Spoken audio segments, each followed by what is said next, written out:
This is a download from BBC Learning English. To find out more, visit our website. 6 Minute English. From BBC Learning English.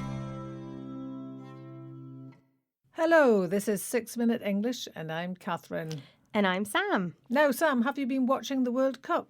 Cricket or football? Because they're both being played at the moment. They are now. I'm talking about football, the Women's World Cup. In that case, yes, I have. Good. I've really enjoyed it, and it's been great that finally we can watch the matches live on TV and that there's been so much interest in the media. We'll be finding out a little bit more about the history of women's football in England in today's programme. But first, Sam, a question for you. When was the first official Women's Football World Cup? Was it A, 1970, B, 1988, or C, 1991? What do you think, Sam? Well, I think I can get this through mathematics rather than knowledge. So I'm not going to say it right now, but I'll tell you later. OK, well, I'll tell you the answer later in the programme.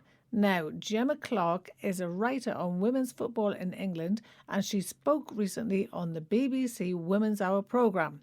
Here, she describes the reaction throughout the years to women's football. Has it been easy for the women's game in England? Women's football has really been a struggle to play, to have any kind of agency and to be taken seriously as athletes. That can be seen throughout history. I think every moment that women's football has had, there's been a kind of a backlash afterwards or a kind of attempt to keep women back and to dampen enthusiasm for the sport.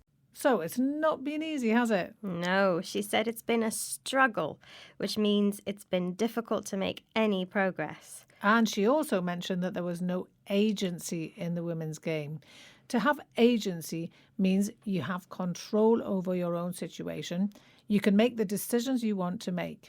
So she's saying that the women's game didn't really have control over its own future. Every time they had some success, there was a backlash. There was a negative reaction to their success. That's right. And she goes on to say that people tried to dampen enthusiasm for the sport. They tried to make it difficult to see and enjoy it. So, who tried to dampen enthusiasm and how did they do it? Well, during and after the First World War, women's football became really popular with crowds of up to 50,000 watching games. It may have been popular with the crowds, but it wasn't so popular with the men who ran the game, the English Football Association. Here's Gemma Clark again.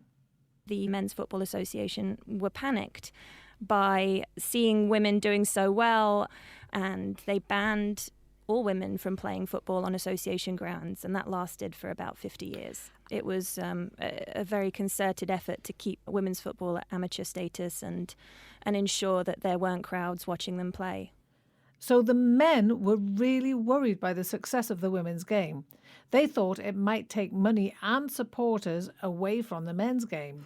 So they banned women from playing on their pitches. This means that they no longer allowed them to use the pitches anymore. This effectively killed the professional women's game, as up to then they'd been using the same facilities as the men. This, she says, was a concerted effort to restrict women's football. When you make a concerted effort to do something, it means that you try really hard to do it. I'm pleased to say that the ban on women using Football Association pitches was eventually lifted, although only comparatively recently in 1971. Right, before we review today's vocabulary, let's have the answer to today's question. So I asked you, Sam, when was the first official Women's World Cup? Was it A, 1970, B, 1988, or C, 1991? And you said, Sam, that you were going to work this out with maths. So Right. Come on then. I know, I did. So I know the World Cup is held every 4 years. It's 2019 now, so the answer must be an odd year, bear with me, which makes it 1991. Am I right, Catherine? Right, well, we'll see if that mathematical approach is any better than actually just knowing the answer. The first World Cup for women was actually held is... Oh, come on, hurry up. Let me out of my misery. 1970. Oh, no. Oh, I can't believe I got that wrong. But it wasn't an official tournament. The first official Women's World Cup was indeed 1991. Hey, you so see? Your maths worked. So well done, Sam, and everybody else who got that right. Now, before we get to extra time and penalties, let's recap today's vocabulary. A struggle is how you can describe something that is very difficult to achieve, something you have to fight for. To have agency means being able to act independently and have control over your own choices. A backlash is a strong negative reaction to something. If you try to dampen enthusiasm for something, you try to make people less interested in it. Banning something means using certain powers to stop something from happening. And finally, making a concerted effort means trying really hard. Well, the final whistle has blown for us today. We'll see you again soon, and don't forget to look out for more from the BBC Learning English team online, on social media, and on our app. Bye for now. Bye! 6 Minute English. From BBC Learning English.